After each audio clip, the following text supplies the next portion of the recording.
ایک واقعہ بابا جی فرید کے لیے بھی ملتا ہے. آپ فرماتے ہیں میں ریاستیں کر رہا تھا اور علماء بیٹھے ہیں, جب بھی حضرت بابا فرید رحمت اللہ تعالیٰ کے القابات لکھے جاتے ہیں اس میں ایک لقب ہے زہد الانبیاء, اور صوفیاء نے آپ کو اپنے زمانے کا سلطان ابراہیم بن ادم کہا ہے. اتنے سخت مجاہدے کیے ہیں حضرت بابا فرید نے.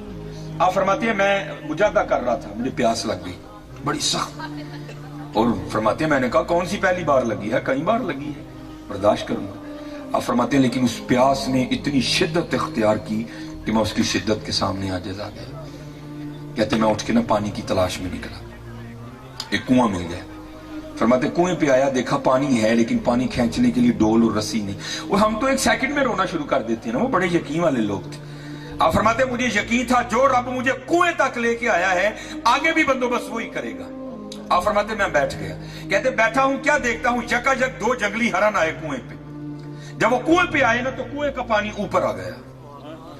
اب فرماتے ہیں شیطان نے میرے دل میں وسوسہ ڈالا, جا اے فرید اوے وہ ہرن آئے نہیں تو انہوں نے پانی اتے آ گیا, تو آیا تیرے لیے پانی اتے کوئی نہیں آیا.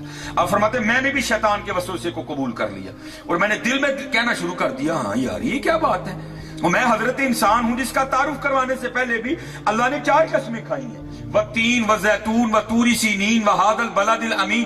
پھر کہا ہے لقد خلقنا الانسان فی احسن تقویم. مرید ہوں چشتیوں کا, میرے شیخ ہے سید قطب الدین بختیار کاکی, میرے دادا شیخ ہیں حضرت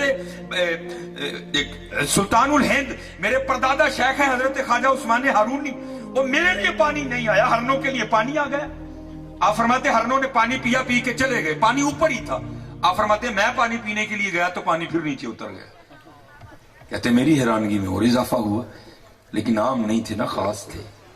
کہتے میں نے اللہ کی بارگاہ میں عرض کی یا اللہ میں آیا تو پانی اوپر نہیں آیا, ہرن آئے تو پانی اوپر آ گیا, پانی اوپر ہی تھا, میں پینے کے لیے گیا تو پھر پانی نیچے اتر گیا, یہ کیا ہے؟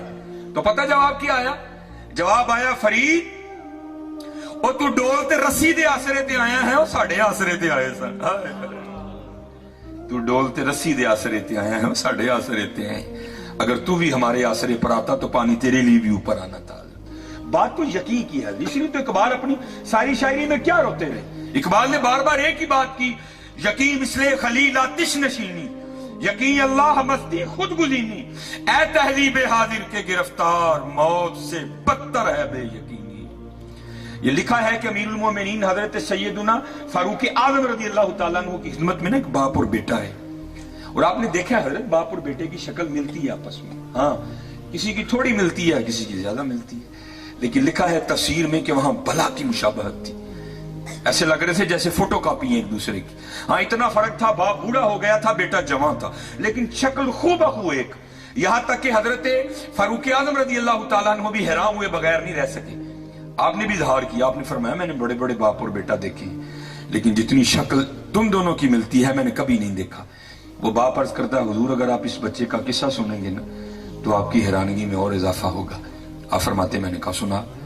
عرض کرتا ہے حضور میں ایک تاجر ہوں اور اکثر غرض تجارت سے میں 6 ماہ 7 ماہ کے لیے اپنے گھر سے دور چلا جاتا ہوں. جب یہ بچہ دنیا میں آنے والا تھا نا, ابھی آیا نہیں, ابھی ماں کے پیٹ میں تھا, مجھے جانا پڑ گیا. سیزن تھا مال, میں لے کے نکلنے لگا تو اس کی ماں اور میری بیوی مجھے دروازے تک چھوڑنے آئی, اور دروازے پر آ کر پوچھتی ہے آپ تو جا رہے ہیں سفر تجارت پر, تو آپ کی اولاد جو میرے شکم میں ہے میرے رحم میں ہے اس کو کس کے حوالے کر کے جا رہے ہیں؟ تو عرض کرتا امیر المومنین میں نے اپنے دروازے پہ کھڑے ہو کر کہا میں اس کو حوالے کرتا ہوں اللہ. کس کے حوالے؟ کس کے حوالے؟ پاجی میں کو ووٹ تے نہیں منگے, کس کے حوالے؟ ابھی بھی نہیں مذہب بنا, کس کے حوالے؟ کس کے حوالے؟ اللہ کے حوالے کر کے جا رہا. عرض کرتا امیر المومنین میں چلا گیا. 6 ماہ بعد میری واپسی ہوئی. اب کہتا ہے جیسے جیسے میں گھر کے قریب آ رہا ہوں میری کیفیت ہی بدل رہی ہے. اب پتہ تو نہیں تھا بیٹا ہوا یا بیٹی ہوئی, اب خواہشیں امڑ رہی ہیں, بیٹا ہوگا تو یہ نام رکھوں گا, بیٹی ہوگی تو یہ رکھوں گا. عرض کرتا امیر المومنین جب گھر آیا نا تو کیا دیکھا, گھر کو باہر تالا لگا. میں بڑا گھبرایا, میری بیوی کہاں گئی؟ میں نے ہمسایہ کے دروازہ کھٹکھٹایا, اس نے دروازہ کھولا. میں نے پوچھا میری بیوی کدھر گئی؟ وہ کہتا ہے جب بچے کی ولادت کا وقت قریب آیا نا تو تیری بیوی درد ذہ کی شدت کو برداشت نہیں کر سکی, اور اس درد کی شدت کی وجہ سے بچے کی ولادت سے پہلے انتقال کر گئی. ہم نے اس کو قبرستان میں دفنا دیا. عرض کرتا امیر المومنین ایک شخص میرے ساتھ گیا, اس نے قبر کی نشاندہی کی, میں نے فاتحہ خوانی کی, واپس آ گیا. زور پڑی, عصر پڑی, مغرب پڑی, عشاء پڑی. جب عشاء پڑھ کے چارپائی پہ لیٹا تو دل بڑا بے چین ہوا. ایسے لگا جیسے کو مجھے قبرستان کی جانب کھینچ رہا ہے. جی چاہا کہ بیوی کی قبر پر جا کر نہ قرآن کریم پڑھوں. او بھائی دن کو قبرستان کوئی نہیں جاتا, وہ تو رات تھی, لیکن کیا تھی, قدرت کھینچ رہی تھی اسے. عرض کرتا امیر المومنین نہ چاہتے ہوئے بھی نہ میں چلا گیا. جب اپنی بیوی کی قبر کر گیا نا تو وہاں جا کر کیا دیکھا کہ قبر سے شعلہ روشن ہے, آگ نکل رہی ہے. میں بڑا گھبرایا. میری بیوی تو صوم و صلات کی بڑی پابند تھی, اخلاق بڑا اچھا تھا, بڑی نیک اور پارسا خاتون تھی, اس کی قبر میں کیوں آگ لگ گئی؟ میں نے تہیہ کیا کہ میں قبر کھول کے دیکھوں گا کہ قبر میں کیا ہے. پہلے مٹی ہٹائی. جب مٹی ہٹا چکا تو نیچے سے پھٹے نکلے. میں نے ایک ایک کر کے پھٹا بھی اٹھایا, قبر میں اتر گیا. جب قبر میں اترا تو کیا دیکھتا ہوں کہ میری بیوی کا مردہ وجود پڑا ہے, اور یہ بچہ جسے دیکھ کر آپ حیران ہو رہے ہیں یہ میری بیوی کے مردہ وجود کے ساتھ کھیل رہا ہے. میں بڑا حیران ہوا, یہ کیا معمہ ہے. عرض کرتا امیر المومنین میں نے اتر کے نا قبر میں بچے کو سینے سے لگا لیا تو غیب سے آواز کی آتی ہے, او بندیا تو دروازے تے کھلو کے آکھیا سی, یا اللہ میری جو دنیا میں آنے والی اولاد ہے اس کو تیرے حوالے کر کے جا رہا ہوں. ساڑے والے کر کے گیا ہیں, زندہ دین دے ہیں, بڑھی ساڑے والے کر کے جاندہ ہوئی تینوں زندہ ہی دینی سی. پھر دیکھو یہ یقین کیا کیا باہریں لے کے آئی. صرف یقین نہیں ہے, یقین نہیں, یقین پہ تھکا. آج ہمیں ہماری بے یقینی تھکے پڑوا رہی ہے. جو یقین والے تھے وہ, یہ تو میں نے تمہیں انسان کی سنایا اور تمہیں اور نیچے بھی لے جاتا ہوں. چلو شاید کسی کو بات سمجھ آئے.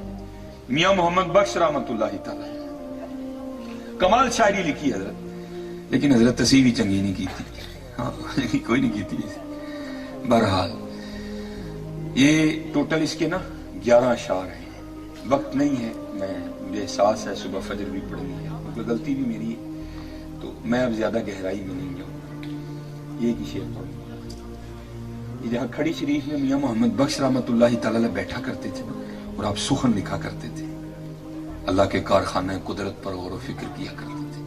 اور دعوت ہے حضرت, صرف میاں صاحب کو دعوت نہیں تھی, صرف علماء کو دعوت نہیں, سب کو ہی دعوت ہے. چلو اللہ نے ایک مثال بھی یہاں بنا رکھی ہے. یہ ماشاءاللہ یہ آپ کا تمبو کھڑا ہے چھوٹا سا, وہ ایسا بندہ ہے جو یہ دعویٰ کرے جناب یہ درمیان والا اور یہ سارے ڈنڈے نکال دو, میں پھر بھی اس کو کھڑا کر کے بتاؤں گا. ہے کوئی؟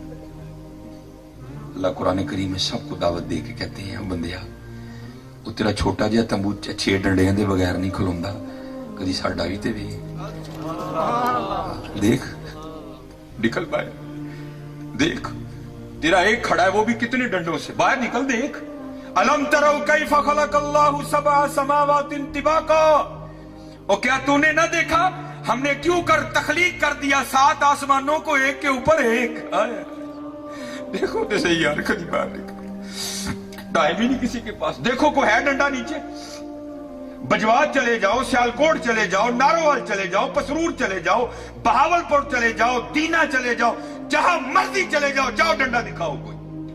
اور ایک نہیں ہے 7 کھڑے کر رکھے ہیں حضرت. ہم تو غور نہیں نہ کرتے, میاں صاحب غور کرتے تھے. پھر کر کے لکھتے کیا ہے میاں صاحب, آپ فرماتے ہیں قطرہ آب منی دے وچوں کیسی شکل بناندا. یہ حضرت کسی فیکٹری میں نہیں بنے, یہ ماں کے پیٹ میں بنا ہے سارا کچھ.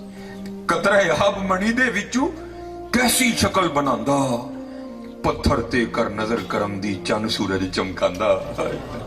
دیکھو تو صحیح یار, ہم نہیں غور کرتے حضرت, لیکن میاں صاحب کے غور کرتے تھے. یہ جہاں میاں صاحب بیٹھتے تھے نا, ساتھ ہی ایک درخت تھا جس پر ایک فاخ تھا, جس کو پنجابی میں بولتے ہیں کگی, اس نے انڈے دے رکھے تھے.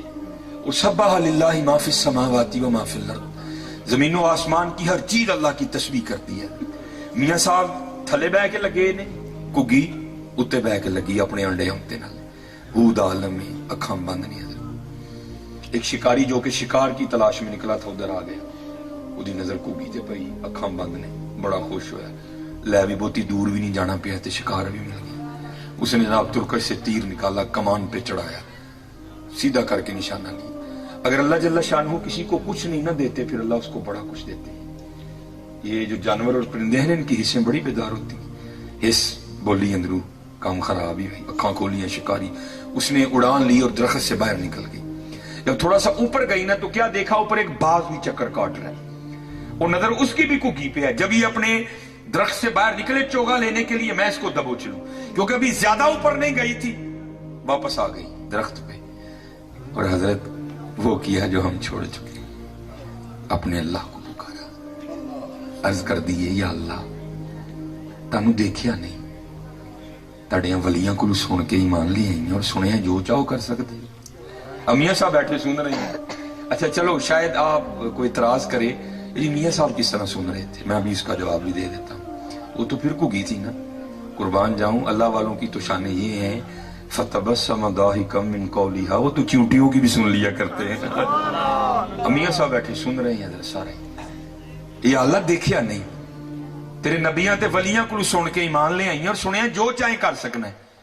آواز آئی کگی کی چاہنی ہے ساڑھے کو, عرض کی تھی اللہ تیری کگی دو موتاں جو پھسی ہے, اگر نہ اڑوں تو ماری جاؤں, اڑوں تو ماری جاؤں, اور ساڑھے کو کی چاہنی ہے, اور عرضی ہے وے یا اللہ بچا سکنا.